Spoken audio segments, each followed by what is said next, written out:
안녕하세요. 매달 그달에 가면 좋은 여행지를 소개해드리고 있는 여행 크리에이터 모험가입니다. 제가 월별 여행지를 소개하고 나서 벌써 세 번째 가을이 찾아왔습니다. 10월에는 강원도에서부터 서서히 단풍이 물들기 시작하는데요. 이번에도 멋진 단풍 명소 많이 소개해드릴 테니 끝까지 시청 부탁드립니다. 그럼 10월에 놓치면 후회하는 여행지로는 과연 어떤 곳들이 있는지 같이 한번 살펴볼까요? 첫 번째로 소개해드릴 장소는 제천 배롱성지입니다. 배롱성지는 조선시대에 천주교가 박해받던 시절부터 천주교 신자들이 많이 찾던 성지 중 하나인데요. 이곳 지형이 마치 배 밑바닥같이 생겨서 배론이라는 이름이 붙었다고 합니다.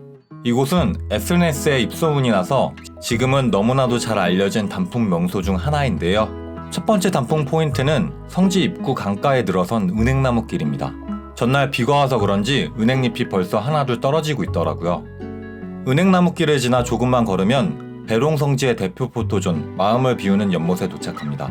이곳에서는 연못에 비치는 반영과 함께 다리 위에 서서 사진을 남길 수 있는데요. 다리 뒤쪽으로 보이는 붉게 물든 단풍나무와 예수상이 어우러져 이곳만의 독특한 가을의 분위기를 느낄 수 있는 곳입니다. 다리를 건너 조금만 오르면 만날 수 있는 진북문도 단풍이 아주 예쁩니다. 진북문은 배롱성지의 세 가지 보물로 들어가는 입구인데요. 문 주위로 단풍나무가 식재되어 있어 가을의 분위기를 제대로 느낄 수 있는 곳입니다. 배롱성지는 입장료 없이 자유롭게 즐길 수 있고요. 관람 가능 시간은 오전 9시부터 오후 5시까지입니다. 대중교통을 이용하는 경우 제천 시민회관 앞에서 버스를 타고 배롱성지 앞에서 하차하시면 되는데요. 배차 간격이 매우 길기 때문에 시간을 잘 맞추셔야 합니다. 다음으로 소개해드릴 장소는 비룡담 저수지입니다. 비룡담 저수지는 의림지 상부에 위치한 저수지로 농업용수를 공급하기 위해 마련된 저수지인데요. 호수 주변으로 데크길이 마련되어 있어 호수를 바라보며 데크길에 따라 산책하기에 좋은 곳입니다. 비룡담 저수지 건너편으로는 중세시대의 성을 연상시키는 아름다운 구조물이 설치되어 있는데요. 이 구조물이 이곳의 랜드마크입니다. 성 구조물 옆으로는 이렇게 사슴 조형물이 설치되어 있어 더욱 숲속에 있는 듯한 기분이 드는 곳입니다.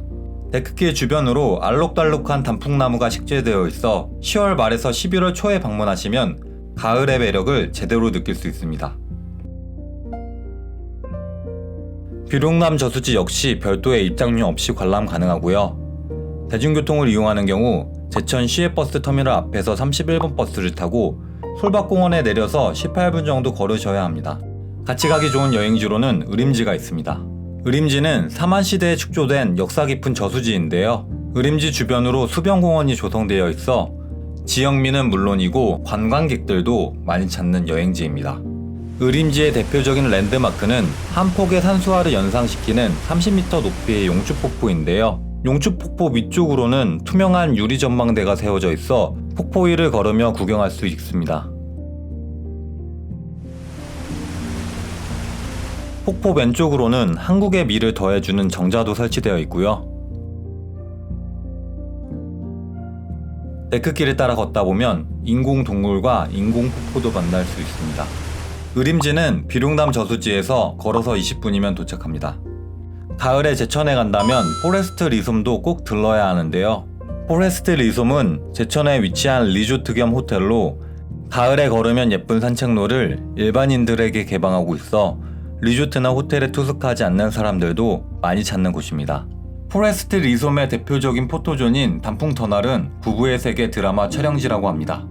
이곳은 숲속에서 스파를 즐길 수 있는 헤븐라인 스파도 운영하고 있어 물놀이를 즐기기에도 좋은 곳입니다. 대중교통을 이용하는 경우 봉암역에서 택시를 타고 10분 정도 가셔야 합니다. 다음으로 소개해드릴 장소는 온달 관광단지입니다.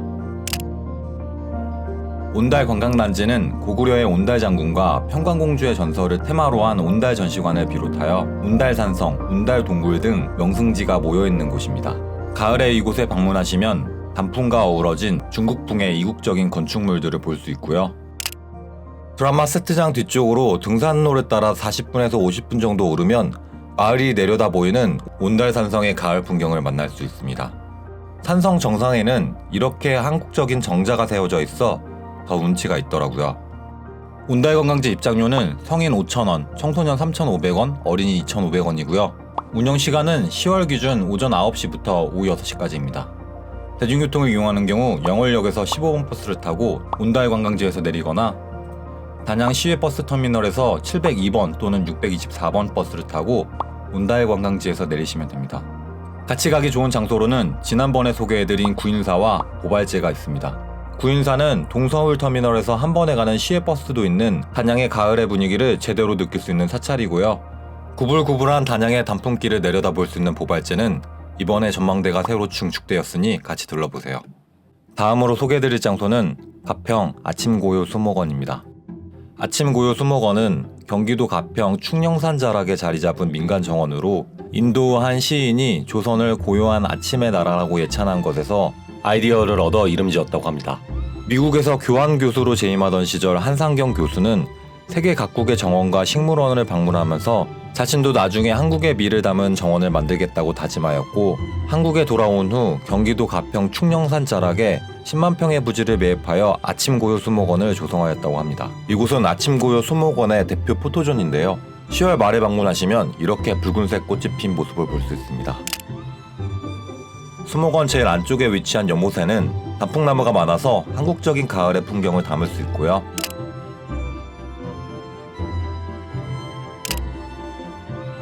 수목원 카페 안에서는 이렇게 단풍 뷰를 보며 차를 마실 수 있습니다.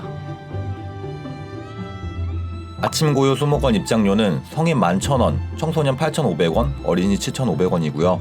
운영시간은 오전 8시 반부터 오후 7시까지입니다. 대중교통을 이용하는 경우 청평역에서 30-6번 또는 30-7번 버스를 타고 사기막 또는 아침고요 수목원 정거장에서 내리시면 됩니다. 다음으로 소개해드릴 장소는 가평 뿌띠프랑스입니다. 청평호수 너머 파스텔톤의 이국적인 건물들이 한데 모여있는 이곳은 한국의 작은 프랑스 마을 뿌띠프랑스인데요. 뿌띠프랑스에서는 하루에 한 번 상영되는 인형극을 볼 수 있는 테아트르 별극장부터 200년 된 오르골에서 흘러나오는 감미로운 멜로디를 들을 수 있는 오르골 하우스, 웃음배를 자극하는 익살맞은 버라이티 퍼포먼스를 볼 수 있는 야외극장, 생떼치 베리의 일생과 소설 어린 왕자에 관한 전시를 한 생떼치 베리 기념관까지 다양한 볼거리가 가득한 곳입니다. 프랑스 마을 위쪽으로 나비정원과 전망대 사이를 잇는 130m의 산책로 뽕드파브르에서는 가을의 정취를 느끼며 산책을 즐길 수 있을 뿐만 아니라 높은 곳에서 단풍과 함께 프랑스 테마마을의 풍경을 조망할 수 있습니다. 뿌띠프랑스 입장료는 성인 16,000원, 소인 12,000원이고요. 운영시간은 오전 9시부터 오후 6시까지입니다.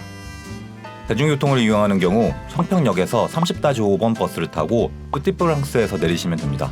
다음으로 소개해드릴 장소는 가평 운악산 출렁다리입니다.